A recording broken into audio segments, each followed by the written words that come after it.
who was not compelled to wear the hijab. Instead, she chose to. This is Sandra Noe. There was always a little bit of something missing in my life. I guess I was seeking the meaning of it all, but in all the wrong places and in all the wrong ways. At the end of the Second World War, Europe is in ruins. My journey, I guess I could say, begins before I was even born. In 1957, when my parents immigrated to Canada from Mannheim, Germany. My family is Jewish, and during the war they were in hiding. My paternal grandfather was captured and put into a camp, and my mother lost her father. Both my parents, Trudy and Carl, after the war were quite bitter and desperately wanted to start a new life in a new country. They tried really hard to be Canadian. They changed their names and downplayed their heritage quite a bit. Unlike my parents, I reached out and embraced my Jewish faith. But I was still seeking something, I don't know what. And when my search was over, Sandra was gone, and in her place was Selma. Selma was the name I chose when I converted from Judaism to Islam. Selma was one of the Prophet's wives, and she was the nurturer. She was the one that looked after everybody. And to me, that was very close to my own name because I searched the origins of Sandra. Sandra means helper of mankind. My interest in Islam goes way back to the 70s. I was probably about 13 when I heard that Cat Stevens had converted to Islam and was now known as Yusuf Islam. And I found that so fascinating and wanted to know about Islam.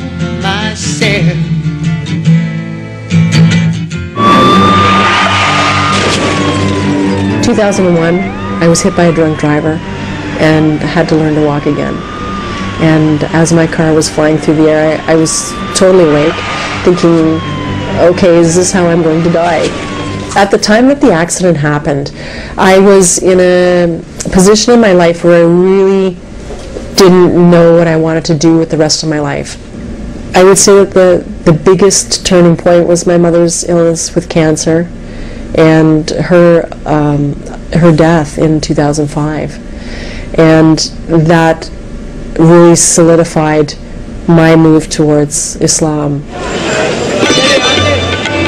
I went to India in 2005, 2 weeks after my mother's death.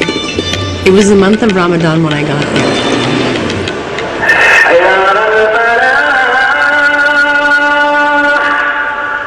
My first night there, the adhan went off at 5 in the morning, and I was so overwhelmed by the power of the sound of the adhan that I was actually terrified. I went to the window, I stood there listening, and there came over me a feeling of complete happiness and peace and belonging. That was the moment that made me take that leap of faith. The Shahada is the affirmation one makes when they convert to Islam. And it is very simple. It's just the affirmation that there is only one God and no other God. And that's what you believe in. As I understand, Sister Salma, you did some studies prior to this moment about Islam. And what always fascinated me were the similarities between Judaism and Islam. And I just found that the connection between the two was so very powerful. The beginning of your step towards Islam by declaring your faith and speaking the following two sentences, which is to bear witness that there is no God but Allah, and to bear witness that Muhammad is his messenger. Without any further delay, we will go ahead and ask Allah subhanahu wa ta'ala for his blessing in that blessed moment that we are witnessing, all of us. Allah, Allah, Allah.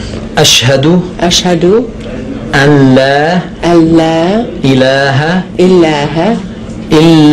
illa Allah wa ashhadu anna Muhammadan Rasulullah. I bear witness I bear witness that there is no God that there is no God but Allah, but Allah, and I bear witness and I bear witness that Muhammad that Muhammad is his messenger. is his messenger. Sallallahu alayhi wa sallam. Sallallahu alayhi wa sallam. Mubarak. Jazakallah. Alhamdulillah. Takbir. Allahu Akbar. Alhamdulillah Rabbil Alameen. It was really awkward having to tell my friends and my family. I mean, there's no way of saying that I had moved away from Judaism to become a Muslim. Alhamdulillah Rabbil Alameen. When I started to wear hijab, apart from being terribly nervous for the first 4 weeks, was how much better I became at thinking about my words and thinking about my reactions to others. I'm constantly amazed at how people react to the veil. I just don't get what the big deal is. I guess the problem is that people in North America perceive a veiled woman as oppressed and subservient. Maybe in some countries or in some regimes that might be true, but not here in Canada. Here we have the freedom to choose, and I chose to do this. What they don't understand is that it is a requirement for women to veil, to cover themselves. It says so in the Koran. I really like wearing this one, and I'm so glad that I've gotten better at putting this on. You know, I can't even imagine going out in public without it on. So tomorrow, I'm going to wear my hijab to work for the first time. I'm a little bit nervous. I work as a legal assistant downtown in the Bay Street area, and so dressing there is a little conservative, and there don't appear to be too many women wearing a hijab. Yes. The reception that I got from my colleagues was great for the most part. There was a lot of jaws dropping and a lot of funny looks and a lot of hesitation when they passed by my desk. Sadly, one of the worst experiences that I had came from within the Muslim community. On my way to Jummah prayer, which is the Friday noon prayer, my phone rang, and it happened to be another Muslim that I knew, a Muslim woman, and she had said to me, are you still wearing your hijab? And I said yes. And she said, well, all of my friends are wondering who the white girl is pretending to be a Muslim.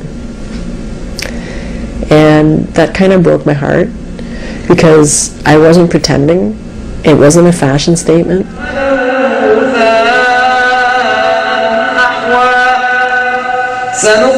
People always assume that because I'm North American and I am a convert to Islam, that I'm making a political statement. And I think it's more about making a statement of who I am in life. I'm a Muslim. And I chose to wear hijab, no different than a Jewish man wearing a yarmulke. One of the myths that people have is where they see a North American woman who has converted to Islam. They automatically assume if she's married, she must have done it for her husband, because that's the only way to do it. And, you know, wonderfully enough, it's not. Walnuts? Or the dates? I was a Muslim woman wearing the veil much before I met my partner. My partner, Sheikh Jamal Zahabi, came to Canada from Lebanon in the 80s. He's an imam at the Meadowvale Islamic Center. I knew of him, but it wasn't until mutual friends introduced us that we found out how much we had in common. My son Colin, who is now 23, hasn't met his new family as yet, but he's really excited and supportive. Initially, he wasn't so sure about it, probably because it was a lot to deal with at the time, but he's okay now. Growing up, we moved around a lot, and most of my memories were from growing up on a farm. We were quite isolated and only had each other for company. My teen years were very challenging. It's not that I was just rebellious, I was just unhappy. I couldn't stand being at home, so at 17 I left.